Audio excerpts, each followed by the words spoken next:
aircraft. Some of these war games and their details remain classified to this day. So is it any wonder that Donald Rumsfeld gave these warnings to military personnel the day after the attacks? Finally, I'd like to say a word or two to the men and women in the defense establishment, most of whom deal with classified information. When people deal with intelligence information and make it available to people who are not cleared for that classified information, the effect is to reduce the chances that the United States government has to track down and deal with the people who have perpetrated the attacks on the United States and killed so many Americans. Later in the day, weapons are found planted on several other planes. A U.S. official says of the hijackings, these look like inside jobs. Sources tell Time that U.S. officials are investigating whether the hijackers had accomplices deep inside the airport's secure areas. And then there's the story of Flight 23. As bad as things were on Tuesday, there is a possibility that they could have been even worse. There was some kind of an altercation involving 3 men described by a Port Authority of New York and New Jersey police source as Middle Eastern in appearance. They attracted the suspicions of the gate staff boarding that flight. They had already gotten on the plane. They're asked to leave the aircraft. They refuse to get off. The airline, following its normal procedures, according to this police source, calls the police, which immediately dispatch an emergency service team. So now you have a squad of heavily armed officers that are coming toward the airplane. And when they get there, the men have vanished. The gate staff can't find them. It matches with the type of flights, the transcontinental flights that were hijacked in the other 4 instances. Another disturbing fact, if indeed there was an altercation and these men felt they had a case to make and were being treated unfairly, you can't imagine they would have disappeared from the airport. They would have stayed around and pled their case with the police. It is extraordinarily unusual to have an airline, after it has boarded passengers, be so suspicious that it's going to ask these customers to get off the airplane. We got a phone call from a law enforcement officer who was on vacation, was in the United Airlines terminal at the time. As soon as he approached, they walked out of the terminal, and he looked over. He described them as Middle Eastern in both appearance and dress. Not sure what that means, but that was his description. He said when they left the terminal through the glass doors, he saw them meet a 3rd man, and they then left. Inside the bags, officials found Al-Qaeda instruction sheets, but false identification prevented investigators from ever locating the bag's true owners. Coincidentally, the hijackers' identification would be found the exact same way.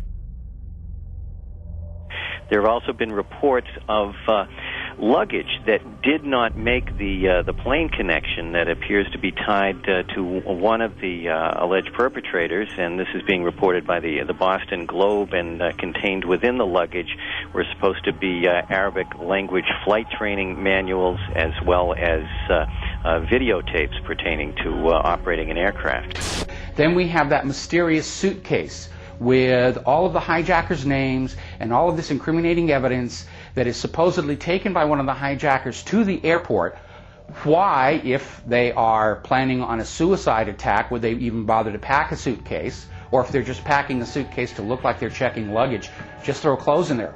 Why put a Koran? Why put flight manuals? Why put all this incriminating information if it's supposedly going to get burned up? And then magically, amazingly enough, this one suitcase doesn't make it onto the connecting flight to New York. And it's just there in baggage handling, waiting to be discovered and found. If the passengers on Flight 23 used false identification, why wouldn't the other hijackers? Based on my personal belief and based on the events of that morning, the decision to halt airplanes, in all likelihood, probably precluded other attacks. Atta and 3 others would do dry runs of the attacks before 9/11. Actor James Woods and others on the plane even filed separate reports to the FAA. Again, nothing was done. I was on a flight, without going into the details of what made me suspicious of these 4 men, although it would have been blatantly obvious to the most casual observer, I took it upon myself to go to the flight attendant and ask to speak to the pilot of the plane. The first officer came out. I reported to him that I felt that the 4 men, and I said, can you look over my shoulder and see who I'm talking about? And he said, yeah. I said, I think they're going to hijack this plane. I mean, everything they're doing, and I explained to him these details, which I've been asked to keep private until whatever jurisdiction, whatever trials may take place. Their behavior was such that I felt they were going to hijack the plane. I found out later that not only did he make a report, but the flight attendant also made a report of my suspicions to the FAA. My friend Scott said to me, remember that flight you took in August? I said, yeah, I've been thinking about it all day. He said, well, maybe you should call the FBI. And I said, I'm sure they're being inundated, but I thought it over and I called the local office. 6:45 the next morning, I get a phone call that actually wakes me up, and he said, we want to talk to you about the flight that you took in August. I said, oh, did the manifest match of any of the flights yesterday and my flight? He said, well, we can't tell you that. I said, well, look, I'll get ready and I'll come down to the federal building. He said, we're outside your house. We'll just wait for you. Wow, 7:15. So this is 6:45 in the morning. I said, and this is the only funny part of any of this, I said, how did you know where I lived? And there was a pause. He said, we're the FBI. We're the FBI, thank you. So they came in, and I said, look, I'm dying to know, were these the guys? And he said, well, we've had 36,000 tips in one day, and there's 2 of us, and we're going to be at your house all this morning, so you can do the math, but we can't tell you, So since then, I have identified for sure 2 of them as 2 of the terrorists, who actually were not on Flight 11, but one was on Flight 175 and one was on Flight 77. And I've been told unofficially, not by the FBI, but by someone else in actually a higher level of government, believe it or not, just through a coincidence, through a mutual friend, that all 4 of them were terrorists involved. As I explained to the FBI, they said, what was your first instinct? And aside from certain things like 4 guys getting on a transcontinental flight without any hand luggage, they said to me, what did you think these guys were? I said, well, I thought they were either 4 law enforcement officers or 4 terrorists, in that they had that thing that guys who are undercover or on a mission have between each other. Just more evidence that the hijackers had intelligence ties.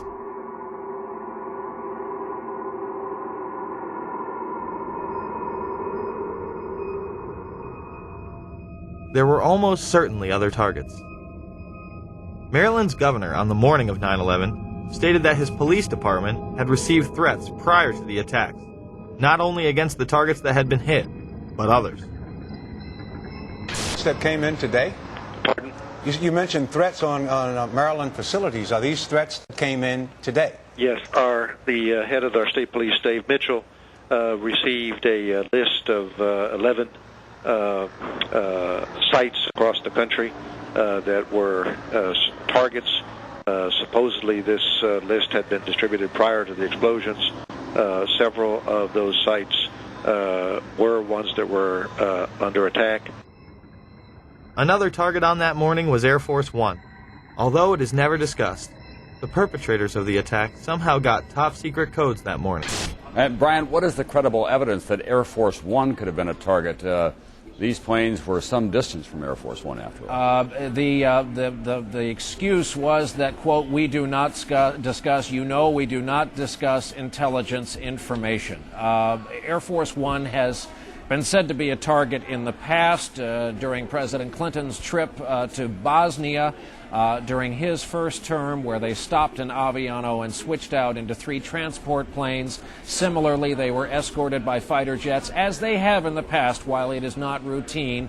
The White House insisting that the evidence was, and thus the zigzag flight path from Florida to Louisiana, the Air Force is insisting that the evidence is provable and credible that the aircraft and the White House were targets.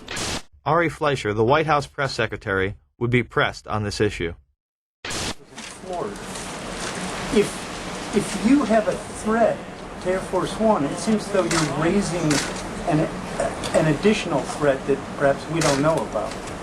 I'm sorry? Raising an additional threat? Involving one of those planes, one of those 4 planes, Ari, is that where the credible threat, or can you say, are we talking about something totally different? You're asking me, in essence, what the source of information is. And I think the American people... No, how have we accounted for those 4 planes and what their targets were? Is there, which by deduction you would assume there is something else that we're talking about targeting Air Force One. Can we make that assumption? I'm not going to lead you any further as to speculating about what was the nature of the threat to Air Force One. But as I indicated, and I'll say it again, it was real, it was credible. Planes that we have accounted for. I'm just not going to speculate about the nature of it. On September 20th, 2001, World